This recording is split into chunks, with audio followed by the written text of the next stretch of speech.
आप कभी बात होती है जी कि 2 फ्रंट वॉर है, कभी बात होती है 2.5 फ्रंट वॉर है, कभी ये बात हो रही है कि इंडिया जो है उसके लिए अब जो मसला है वो बढ़ के वो इंडिया और चाइना का कंपटीशन सिर्फ एलएसी पे नहीं है, वो इंडियन ओशन में भी होगा।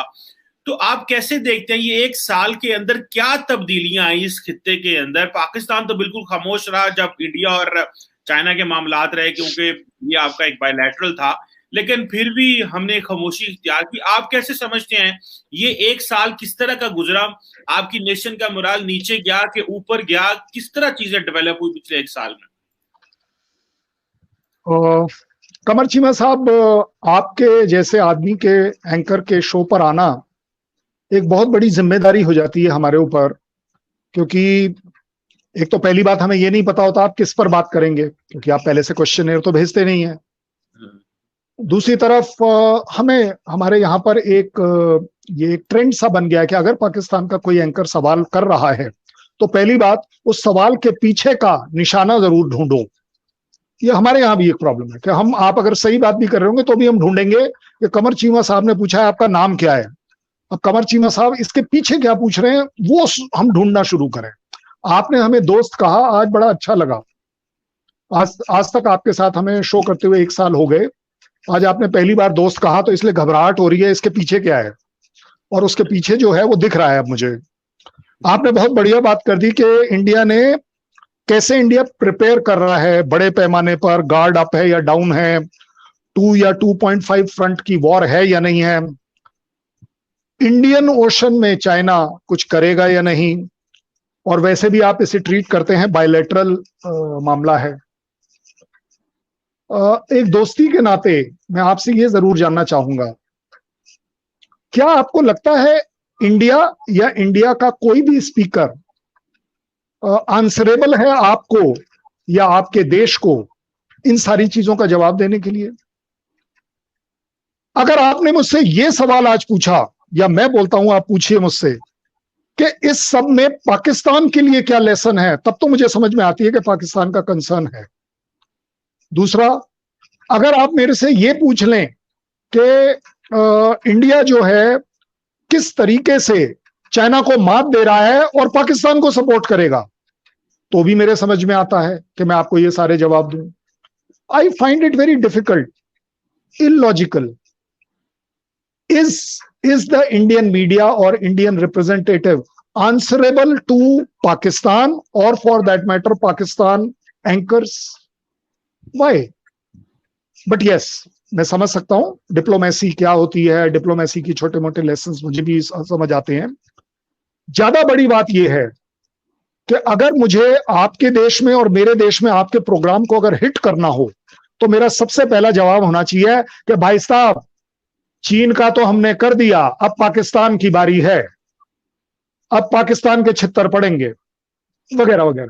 तो आप देखेंगे कि एकदम से रिएक्शंस भी आएंगे, आपके तरफ से कुछ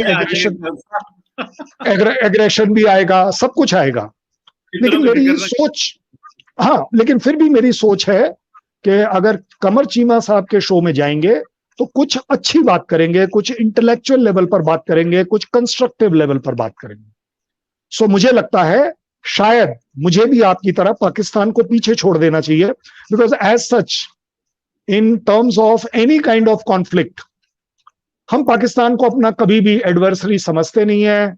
हमें पाकिस्तान से उस तरह की थ्रेट नहीं है कि शायद वो कंट्री हमारे कंट्री को टेक ओवर कर लेगा, हमारे यहाँ लैंड को टेक ओवर कर लेगा, क्योंकि इस तरह की चीज हम कई बार देख चुके हैं कि कोशिशों हैं, नाकाम रही हैं। और शायद पाकिस्तान भी लेसन लर्न कर रहा होगा कि उसे इस तरह के छिछोरी हरकतें नहीं करनी चाहिए, कि शायद लैंड ग्रैबिंग की कोई भी तरह की कोशिश हो। यस, अगर आपको लगता है कि आपको हैदराबाद आके टेक ओवर करना चाहिए तो हम इसके ऊपर अलग से बात कर सकते हैं। और फॉर दैट मैटर इंडिया को लगता है कि रावलपिंडी और लाहौर, छोटा सा पॉइंट, मैं आपको टोकूंगा नहीं, छोटा सा पॉइंट। कल साहब, हम क्यों टेक ओवर करेंगे आपको? हमारी कोई इंटेंशन नहीं है, ना हम आपको छितर मारना चाहते हैं, ना मारना चाहते हैं, ना हम आपके साथ कुछ करना चाहते हैं। सिंपल सी बात यह है कि वो चाइना ने आपके मुल्क में थोड़ी घुस घुस के मारा मूरा, उस पे बात हो रही है। ये तो हमारा तो आपका जो इंटरेस्ट ही और है ना, हम नहीं कह रहे ये, मैं और इंडिया वाले खुद कहते हैं कि भाई चाइनीज ने हमें घुस के मारा, इंडियन मीडिया ने कहा, इंडियन लोगों ने कहा। हमें तो यकीन करके माने, टू बी फ्रैंक कल साहब, मेरा बिल्कुल दिल नहीं करता कि इंडिया चाइना के मामलात भी खराब हो। बिजनेस हो यार, अच्छा वाला आपका 80-90 अरब डॉलर की बायलैटरल ट्रेड है, उस ट्रेड को प्रमोट करें, अपने लोगों की जिंदगियां बेहतर करें, लड़ाई में क्या पड़ा है। लेकिन आपके अपने लोग कहते हैं कि मोदी साहब को जो है ना घुस के मारा है। आपके ऑपोजिशन लीडर कांग्रेस के जो लोग हैं, वो बाकी सारे लोग कहते हैं। हम तो उस बात पे बात कर रहे हैं कल साहब। कमर चीमा साहब, आपने एक बड़ी अच्छी सी स्टेटमेंट दे दी कि हमारे ओपोजिशन लीडर्स कह रहे हैं। तो यार मेरा ओपोजिशन लीडर है, मैं उसको लाइटली लेता हूं, मैं उसे स्ट्रांगली नहीं लेता, मैं उसे सीरियसली नहीं लेता। मेरी वो कांग्रेस पार्टी उस बंदे को सीरियस नहीं लेती। आप उसे कब से सीरियस लेने लगे? आपका कौन सा जन्मों का राता चल रहा है?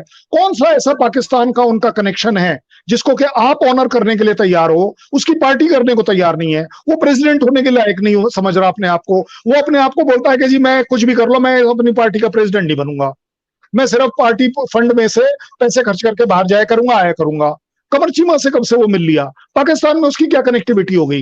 एक बार, कहीं एक बार मुझे बताइए। चलिए चाइना के खिलाफ तो उनकी कुछ छोटी मोटी बात प्रूव हो गई कि जी उन्होंने कोई एग्रीमेंट कर लिया, क्या नहीं कर लिया। पाकिस्तान से कैसे कर लिया? पाकिस्तान उसे कब से तवज्जो देने लगा? किसने आपको, कि कौन सी ऐसी पार्टी है मेरे कंट्री की, इंक्लूडिंग कांग्रेस, जिसने आपको या आपके देश को ये बोलना ऑथराइज कर दिया कि सर जो हमारे लीडर कहेंगे आपको वो मानना चाहिए? देखिए, ऑपोजिशन आपके यहां पर भी है, मेरे यहां पर भी है। आपके यहां शायद थोड़ी सी हल्के दर्जे की डेमोक्रेसी, हमारे यहां बड़ी स्ट्रांग डेमोक्रेसी जैसा हम कहते हैं, वगैरह वगैरह। आप एक बात बताइए, आप सही सही बताइए, अगर मैंने पकड़ना है कि किसने क्या कहा। मुशर्रफ ने कह दिया कि जी मेरी ये लखवीएन पार्टी से बड़ी अच्छी बनती है। अब क्या मानूं कि वो टेररिस्ट है खुद भी, क्योंकि जो सपोर्ट करता है टेररिज्म को वो भी टेररिस्ट है। आपके नवाज शरीफ ने कह दिया कि ये देखो जी ये मेरा थर्ड क्लास चीफ है, इस गधे ने मेरे को बताया ही नहीं कि ये कारगिल में कुछ करने वाला है। क्या मानूं? देखिए, ये पॉलिटिकल स्टेटमेंट्स आती हैं, बट ज्यादा बड़ी बात है कि आपने बड़ी जिम्मेदारी से कह दिया कि ये आप नहीं चाहेंगे कि किसी भी तरह से इंडिया चाइना के बीच में कोई भी चीज हो या ना हो। जहां तक घुस के मारने वाली बात है, मुझे लगता है ये जो डायलॉग है, ये जिसने भी बनाया उसने चीजों को मेरे ख्याल मिसलीड करने के लिए बनाया। मुझे एक जगह, कोई एक जगह पकड़ कर चलते हैं कि जहां घुसकर मारा। बताइए आप कौन सी जगह है? मैं आपको अभी प्रूव करूं। बताइए कौन सी जगह कमर चीमा साहब देख कर आए कि हाँ सर मैं देख कर आया, कल सवेरे तक तो वहां पर ये था लेकिन अब वहां पर चाइनीज बैठा हुआ है? नहीं, आपका कौन सा रिपोर्टर देख कर आया? आप अगर अभी जिस कांग्रेस की बात कर रहे थे उनका कौन सा लीडर देख कर आया कि हाँ जी वहां कुछ हो रहा है? वो एक छोटा सा मुझे पॉइंट मैं बता देता हूँ। वो कांग्रेस, देखिए मेरा आपके मुल्क में क्या हो रहा है हम उसको बड़ा कीनली ऑब्जर्व करते हैं। आप कहते हैं ना आपके लीडर, हमारे कांग्रेस के लीडर क्या देख के, आपके कांग्रेस के लीडर तो कश्मीर आ रहे थे, उनको कश्मीर एयरपोर्ट से वापस भेज दिया 5 अगस्त 2019 को, उनको कश्मीर नहीं पहुंचने दिया। तो वहां लद्दाख जहां पे इतना हाई मिलिटराइज जोन है, जहां पे सिर्फ फौजियों के अलावा लोग नहीं जा सकते, तो आपको तो चाहिए था कि आप अपने ऑपोजिशन को लेके जाते। देखिए आप अपनी कांग्रेस पार्टी को जितनी मर्जी गालियां दें वो कमजोर है, लेकिन उन्होंने इस मुल्क पे बड़ी दफा हुकूमत की हुई है, उनका यहाँ पे बड़ा पॉपुलर वोट है, उनके अभी भी बहुत सारी जगहों पे हुकूमत है। तो और अभी भी वो सबसे बड़ी ऑपोजिशन पार्टी है। दैट डजंट मीन कि नरेंद्र मोदी साहब अभी आए हैं तो आप जनाब उनको कहें जनाब के नहीं ये हमें अभी तो इंडिया के अंदर ऑपोजिशन ही खत्म होगी और डेमोक्रेसी की बात ना करें। कल साहब हमारे यहाँ जरूर डेमोक्रेसी गायब रही है, जमहूरियत बड़ी कम आई है, लेकिन आप अपनी डेमोक्रेसी को कोई बड़ा अच्छा एवेल्युएट ना करें। आपकी डेमोक्रेसी को मेजॉरिटेरियनिज्म कहा जाता है। आपकी डेमोक्रेसी को पूरी दुनिया में आप सेलिब्रेट खुद ही करते रहते हैं कि जी हमारी डेमोक्रेसी बड़ी अच्छी है, लेकिन कल साहब इंटरनेशनल कम्युनिटी आपकी डेमोक्रेसी को डेमोक्रेसी नहीं मानती। वो कहते हैं कि ये बेसिकली एक मेजॉरिटेरियन माइंडसेट है जो इस वक्त वहां पे। मैं I don't want to drag the debate in other direction. मैं सिर्फ ये कह रहा था कि चाइना के हवाले से कि इस साल में, एक साल में चीजें कैसे हुई, ताकि मैं चाहता था चाइना में कल सब चीजें रहें। जी डन डन डन। मैं भी उस टॉपिक को अवॉइड कर जाता हूं इस समय, क्योंकि यस आपका ये पॉइंट बिल्कुल ठीक है, we should stick to China. इस पर हम कभी और बात